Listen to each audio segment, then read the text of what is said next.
Sir मेरी जो शुरुआती एजुकेशन रही वो गोरखपुर से रही है। Shri Ratna memorial public inter college से, वहाँ मैं 6th क्लास तक मैं वहाँ पढ़ा। उसके बाद सर कुछ सिनेरियो ऐसा हुआ कि मुझे गोरखपुर छोड़कर इधर आना पड़ा due to some family reasons. तो मैं यहाँ पर आया लखनऊ में। तो फिर यहाँ पर 6th क्लास से लेकर 12th क्लास तक मैं सेंट मेरीज़ इंटर कॉलेज में 6 से 12th तक पढ़ा।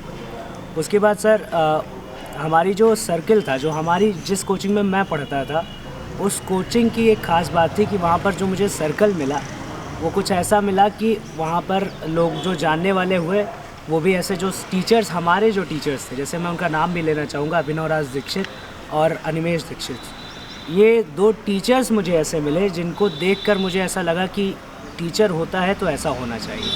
मतलब they were like brothers, they were like big brothers and they guided us to do whatever we wanted to do. वहाँ से सर मैंने अपनी 12th क्लास की सब जब कंप्लीट हो गया तब मेरा जो मन था सर, मेरा इंटरेस्ट था कि मैं BJMC करूँ। लेकिन फिर अगेन सर फिर अपना ये कुछ फैमिली इश्यूज़ हुए हमारे। फाइनेंशियली मैं उतना ज़्यादा स्ट्रॉन्ग हो नहीं पाया, हमारी फैमिली फाइनेंशियली उतनी ज़्यादा स्ट्रॉन्ग नहीं हुई। तो मैंने फिर यहाँ पर मुझे सबसे अच्छा जो ऑप्शन अपने घर के पास और अपनी फैमिली को सपोर्ट करते हुए, ठीक है, सपोर्ट करते हुए हमें जो लगा वो BSc एग्रीकल्चर लगा। तो मैंने BSc एग्रीकल्चर का फॉर्म डाला और यहाँ पर एंट्रेंस दिया और लकीली मेरा यहाँ पर एंट्रेंस 53 रैंक आई मेरी, सेलेक्ट हो गया मैं यहाँ पर। फिर मैंने BSc एग्रीकल्चर स्टार्ट किया। और टीचिंग की जो हमें टीचिंग में लाने वाला था वो थे सुधीर भैया, ठीक है, सुधीर सर आपके। और मतलब जो जनरल टीचिंग, जैसे कि जो बोला कि इकोनॉमिकली मैं पहले से उतना स्ट्रॉन्ग नहीं था तो मैं पढ़ाता था, लेकिन मैं छोटे बच्चों को पढ़ाता, जैसे लाइक ट्यूशन, होम ट्यूशन्स, छोटे बच्चों को पढ़ाना हुआ, घर पे जाकर पढ़ाना हुआ, ऐसे मैंने स्टार्ट किया था सर। लेकिन उसके बाद जब इनसे मेरी मुलाकात हुई 3 साल पहले, एक हमारे और कॉमन फ्रेंड है आज़ाद सिंह के थ्रू। तो वहाँ पर इन्होंने हमें मतलब बोला कि यू कैन टीच, तुम पढ़ा सकते हो, तो तुम यहाँ पर आके क्यों नहीं ट्राई करते हो। तो उस समय सर मैं NCC कर रहा था। NCC की वजह से मेरे को टाइम नहीं मिल पा रहा था, तो मैंने टाइम नहीं दिया इनको। ये बहुत इन्होंने रिक्वेस्ट भी की 1-2 बार। फिर उसके बाद फिर जब यहाँ पर जब से आ गया, अभी अपना 1 साल, मेरे को लगता है 1 साल तो नहीं कहूँगा, लेकिन 1 साल लगभग होने वाला है, ठीक है। 1 साल से मैं इनके साथ यहाँ पर पढ़ा रहा हूँ। और सर टीचिंग एक प्रोफेशन ही नहीं, मेरे लिए एक कह सकते हैं कि आप, वो मेरा खुद का एक मोटिवेशन है। टीचिंग से मुझे खुद मोटिवेशन मिलता है कि जब मैं इन बच्चों को देखता हूँ तो इनके द्वारा मैं खुद इंस्पायर होता हूँ कि अगर ये अभी जैसे ये लोग पढ़ते हैं, ठीक है, अगर ये कुछ ना कुछ कर पाएंगे, अगर मैं इनको कुछ सिखा पाऊँ थोड़ा भी बहुत, ठीक है, इनके लाइफ में थोड़ा भी कुछ कंट्रीब्यूट कर पाऊँ। और जैसे मैंने देखा, मैंने बहुत हार्डशिप्स देखी अपनी लाइफ में, तो मुझे जो सपोर्टर्स मिले, जैसे अभिनव राज दीक्षित का मैंने नाम लिया, जो हमारे सर थे, ठीक है, और जो अनिमेश दीक्षित, उन्होंने मुझे इतना सपोर्ट किया था कि मेरी कोई भी हार्डशिप हुई हो वो मेरी पढ़ाई पे कभी नहीं रही। पढ़ाई मेरी हमेशा एक क्लास चलती रही।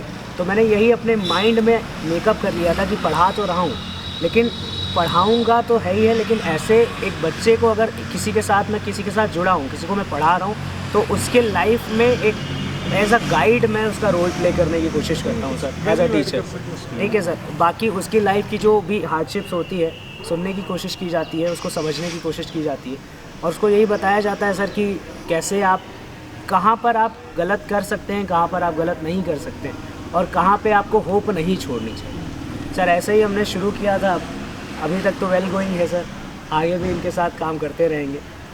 और सर मैं आपसे जानना चाहूँगा, जैसे कि टीचिंग, जो आप टीचिंग लाइन में है, तो टीचिंग लाइन में आने के लिए सर आप किसी से इंस्पायर हुए या आपका खुद का कोई ड्रीम था, या कैसा क्या सीन रहा sir?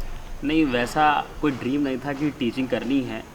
Basically I was preparing for the NDA। अच्छा। तो मैंने NDA दिया, तो वहाँ पर आप जानते भी हो NDA जो एग्ज़ाम है वो UPSC ऑर्गेनाइज़ कराती है।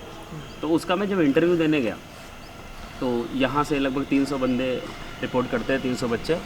तो उसमें एक टेस्ट होता है, स्क्रीनिंग टेस्ट। तो ज़्यादा लंबा नहीं खींचूँगा, शॉर्ट में इसको ख़त्म करता हूँ। फिर टेस्ट देने के बाद हम 15 लोग सेलेक्ट हुए, ठीक है। 15 लोग सेलेक्ट होने के बाद हम लोग पहुँचे लास्ट राउंड तक। लगभग लखनऊ का मैं अकेला था, उत्तराखंड के 4-5 लोग थे, हिमाचल प्रदेश के थे, ऑल ओवर इंडिया के लोग थे वहाँ पर। तो सेलेक्ट हुआ, किसी कारणवश नहीं हो पाया, 15 के 15 लोग वापस आ गए घर।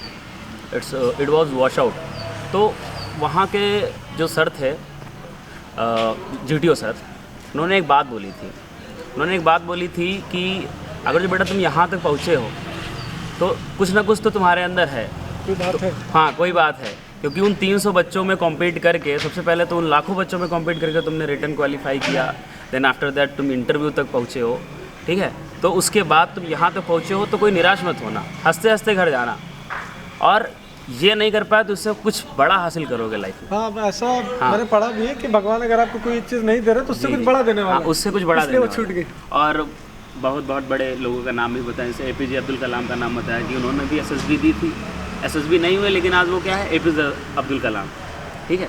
और उसके बाद शाहरुख खान ने भी, शाहरुख खान का नाम दुनिया जानता है, अमिताभ बच्चन ने SSB दी, तो आज आप लोग उनको जानते हो तो प्रेशराइज नहीं होना। सेलेक्ट होते तो हम लोग ना जानते। हाँ शायद ना जानते हो, क्योंकि आज कितने ही लेफ्टिनेंट हैं, कितने ही कर्नल हैं जिनको आप लोग जानते हो, लेकिन APJ अब्दुल कलाम आज़ाद को आज सब लोग जानते हैं, पूरी दुनिया उनका नाम लेती है। बिल्कुल। तो वहाँ से जब मैं वापस आया तो कुछ बच्चे थे जो इकोनॉमिकली उतना ज़्यादा मजबूत नहीं थे, लेकिन उनको कोचिंग करनी थी।